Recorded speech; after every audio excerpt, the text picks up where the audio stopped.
स्वागत है आप सभी का अपने यूट्यूब चैनल मासिक्स वर्ल्ड पर। तो आज के हम इस वीडियो में क्लास 12th केमिस्ट्री के जितने भी मोस्ट इम्पोर्टेंट क्वेश्चन हैं उसके बारे में आज हम लोग डिस्कस करेंगे। ठीक है, तो चलिए देखते हैं हम लोग प्रश्न पर। आप लोग को जितने भी मोस्ट इम्पोर्टेंट क्वेश्चन फिजिक्स का था उसको सारा का सारा हम करवा दिए हैं। अगर जो आप लोग नहीं देखे हैं तो जाकर देख लीजिए। ठीक है, जितने भी लॉन्ग क्वेश्चन में मोस्ट इम्पोर्टेंट क्वेश्चन था बाबू उसको सारा का सारा हम करवा दिए हैं। अगर जो आप लोग नहीं देखे हैं तो जाकर देख लीजिए, मैं बार बार कह रहा हूँ। ठीक है, तो चलिए आज हम लोग केमिस्ट्री के देखते हैं। जो हम लोग को पहला क्वेश्चन कह रहा है बाबू, क्या कह रहा है? कह रहा है कांच को अतिशीतित द्रव्य माना जाता है, क्यों? वो कांच को अतिशीतित द्रव्य माना जाता है, क्यों? सबसे पहले इसको हम लोग थोड़ा पतला कर लेते हैं। ठीक है, ज़्यादा हम लोग को गहरा चल रहा है यार।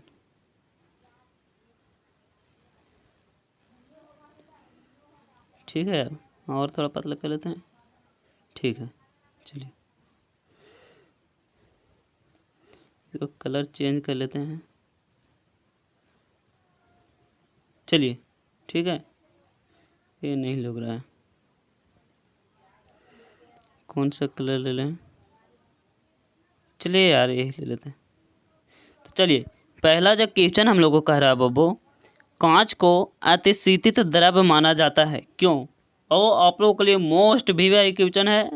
बस आप लोग इस चैनल से जुड़े रहिए, आप लोग को सारा का सारा मोस्ट वीवीआई करवाया जाएगा। ठीक है, एकदम 2024 में आएगा ही आएगा।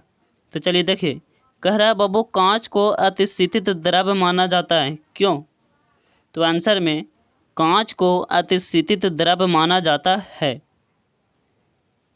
कांच को कह रहा है कांच को अतिशीतित द्रव्य माना जाता है क्योंकि कांच एक अक्रिस्टलीय ठोस है। क्या है? कांच क्या है? अक्रिस्टलीय ठोस है। वो द्रवों के समान इनमें प्रवाह की प्रवृत्ति होती है। क्या होता है? द्रवों के समान इनमें प्रवाह की प्रवृत्ति होती है। यद्यपि यह जो होता है वो मंद होता है। क्या होता है? मंद होता है। अतः इसे आभासी ठोस अथवा अतिशीतित द्रव्य भी कहा जाता है। क्या कहा जाता है?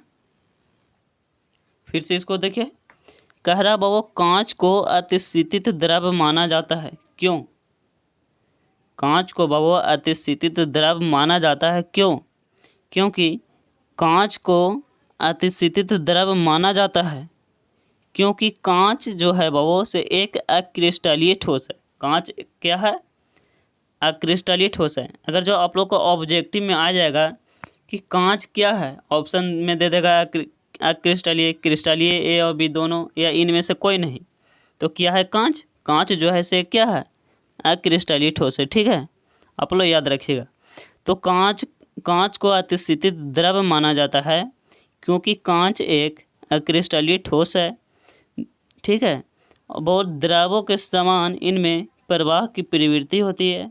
यद्यपि यह जो होता है वो मंद होता है, अतः इसे आभासी ठोस अथवा अतिशीतित द्रव्य कहा जाता है। ठीक है, चलिए अब हम लोग अगला क्वेश्चन देखते हैं।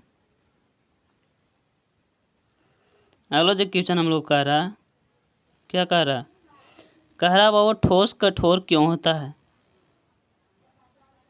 ठोस कठोर क्यों होता है?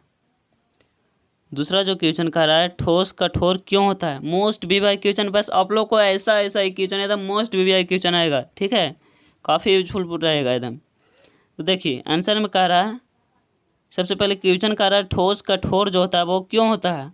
तो आंसर में ठोस कठोर होता है क्योंकि इनके अवयवी कण अत्यंत निविड़ संकुलित होते हैं। क्या होते हैं?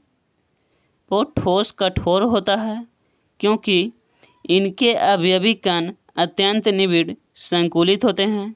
इनमें कोई बहुस्थानांतरीय गति नहीं होती है।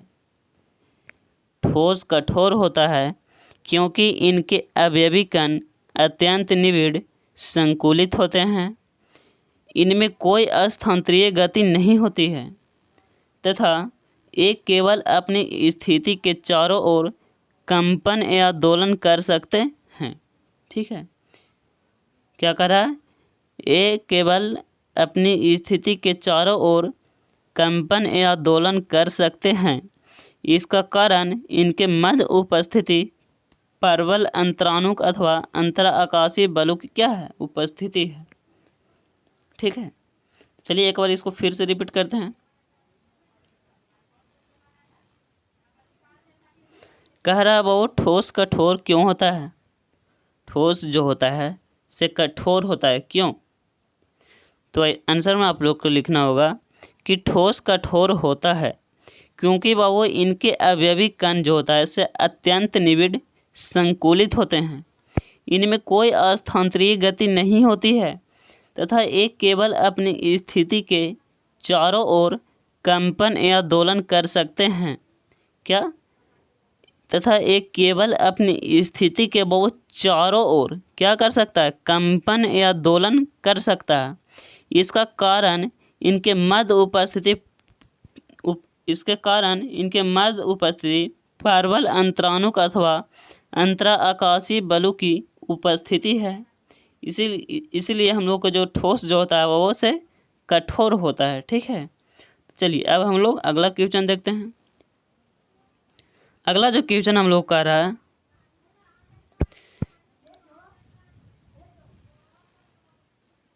अगला क्वेश्चन क्या कर रहा है हम लोग देखिए तो कह रहा है ठोस का आयतन जो होता है वो निश्चित होता है। क्यों? ठोस का जो आयतन होता है बाबू वो निश्चित होता है। क्यों होता है निश्चित? तो ठोस का आयतन निश्चित होता है क्योंकि आंसर में लिखेंगे ठोस का आयतन निश्चित होता है क्योंकि ठोस की अवयवी कणों की स्थिति बहुत नियत होती है। जो ठोस के अवयवी कणों की जो स्थिति होती है बाबू वो नियत होती है। क्या होता है? ठोस का आयतन निश्चित होता है क्योंकि ठोस की अवयवी कणों की स्थिति नियत होती है तथा प्रबल संजक आकर्षण बलों के कारण उपस्थिति के कारण, ठीक है, प्रबल संजक आकर्षण बलों की उपस्थिति के कारण वे गति के लिए जो होता है वो स्वतंत्र नहीं होती है। इसलिए जो आयतन होता है क्या होता है? निश्चित होता है। ठोस का आयतन क्या होता है? निश्चित होता है। ठीक है, प्रबल संजक आकर्षण बलों की उपस्थिति के कारण वो स्वतंत्र नहीं होती है। इसलिए जो आयतन इसका होता है से निश्चित होता है। फिर से इसको एक बार रिपीट करते हैं। कह रहा है ठोस का आयतन जो होता है से निश्चित होता है। क्यों?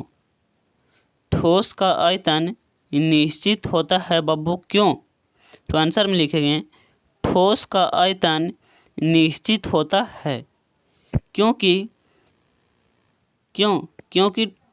सॉरी फिर से इसको देख लीजिए। कह रहा है ठोस का आयतन निश्चित होता है। क्यों? तो वो ठोस का आयतन निश्चित होता है। आंसर में एकदम डायरेक्ट पहले उतना उतार देंगे। ठोस का आयतन जो होता है से निश्चित होता है। अब लिखेंगे क्योंकि ठोस की जो अवयवी कणों की जो स्थिति होती है वो नियत होती है। क्या होती है?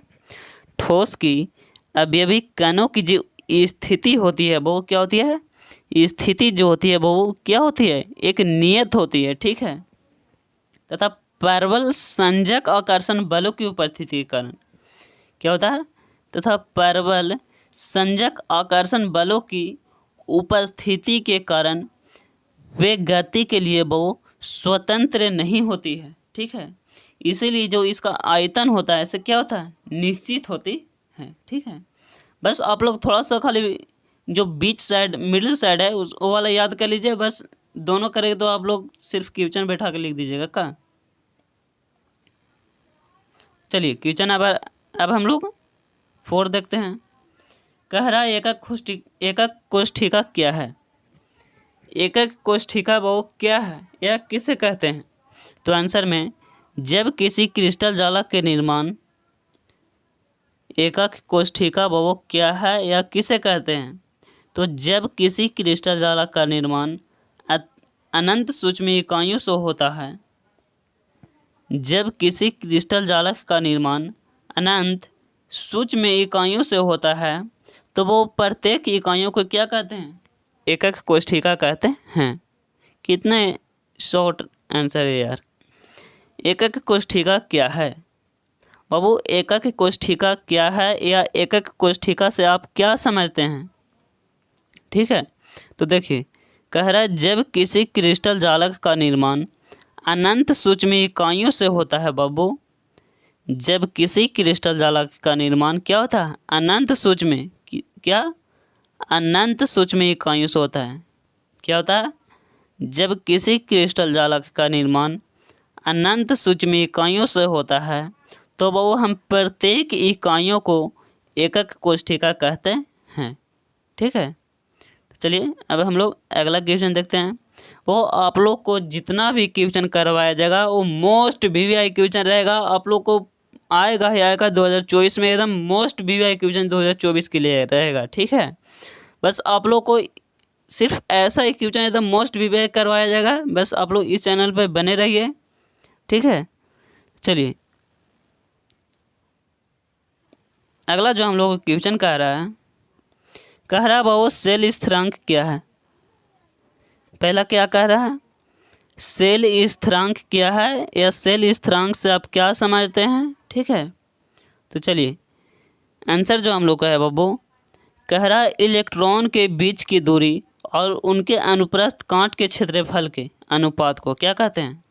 सेल स्थिरांक कहते हैं। कितना शॉर्ट आंसर है यार, बस आप लोग को ऐसा ऐसा एकदम बिल्कुल शॉर्ट में लाएंगे आंसर। ठीक है, कि आप लोग एकदम 1 से 2 बार अगर जो रिपीट कर लीजिएगा ना तो आप लोग एकदम बिल्कुल एकदम फिनिश हो जाएगा, बिल्कुल एकदम याद हो जाएगा। ठीक है, कह रहा है सेल स्थिरांक क्या है। ठीक है, तो इलेक्ट्रॉन के बीच की दूरी, इलेक्ट्रॉन के क्या बीच की दूरी और उनके अनुप्रस्थ कांट के क्षेत्रफल के, वो इलेक्ट्रॉन के बीच की दूरी और उनके अनुप्रस्थ कांट के क्षेत्रफल के क्या अनुपात को जो हम लोग सेल स्थिरांक कहते हैं। फिर से देखिए सेल स्थिरांक क्या है, तो इलेक्ट्रॉन के बीच की दूरी, सेल स्थिरांक क्या है, सेल स्थिरांक क्या है आंसर में इलेक्ट्रॉन के बीच की दूरी, किसका? इलेक्ट्रॉन के बीच की दूरी और उनके अनुप्रस्थ कांट के क्षेत्रफल की। तो वो सेम आप लोग एकदम सीधे ऐसे बोलना है कि इलेक्ट्रॉन के बीच की दूरी और उनके अनुप्रस्थ कांट के क्षेत्रफल के और उनके अनुप्रस्थ कांट के क्षेत्रफल के अनुपात को हम लोग क्या कहते हैं? सेल स्थिरांक कहते हैं। ठीक है, तो चलिए अब हम लोग चलते हैं अगला प्रश्न पे। चलिए अगला जो प्रश्न हम लोग कर रहा है वो 2024 के लिए ही मोस्ट वीवीआई क्वेश्चन है एकदम। ऐसे तो सब आप लोग को मोस्ट वीवीआई है, लेकिन मैं गारंटी करता हूँ कि 2024 में आएगा ही आएगा। ठीक है, क्योंकि कई बहुत बार क्वेश्चन पूछा गया है और इन्हें 3-4 साल से हम लोग को पूछा नहीं जा रहा है। ठीक है, तो 2024 के लिए ये एकदम मोस्ट वीवीआई क्वेश्चन रहेगा। ठीक है, आप लोग इसको एकदम मोस्ट वीवीआई कर लीजिएगा।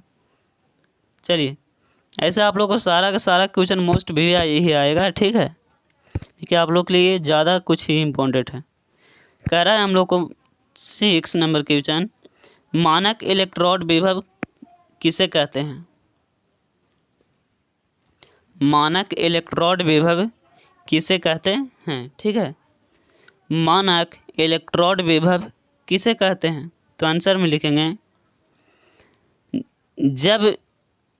जब विलयन में धातु आयन का सांद्रण 1 मोल तथा ताप 298 केल्विन है।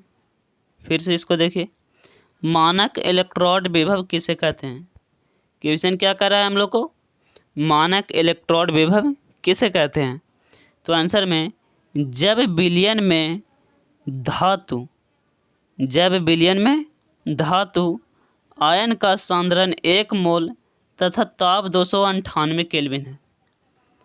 जब विलयन में धातु आयन का सांद्रण 1 मोल तथा ताप 298 केल्विन है तो निर्धारित विभव को वो मानक इलेक्ट्रोड विभव कहते हैं।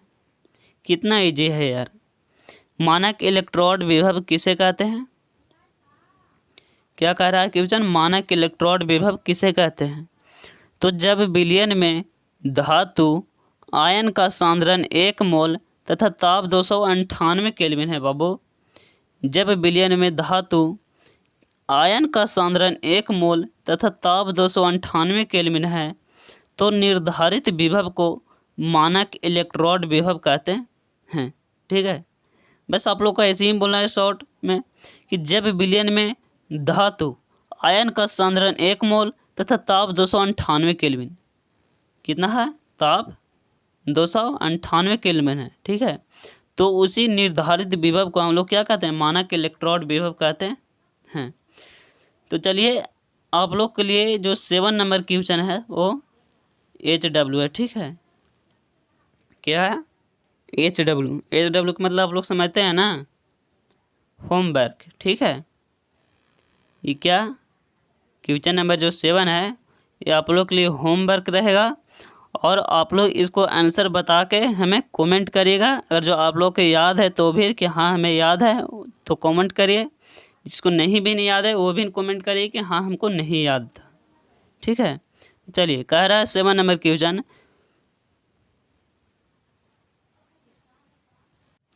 तो चलिए 7 नंबर जो हम लोग क्वेश्चन करा, प्रसारण दाब का इकाई क्या है, वो प्रसारण दाब का इकाई क्या है। 7 नंबर क्वेश्चन क्या करा, प्रसारण दाब का इकाई क्या है। बहुत ही एकदम इजी है, बस आप लोग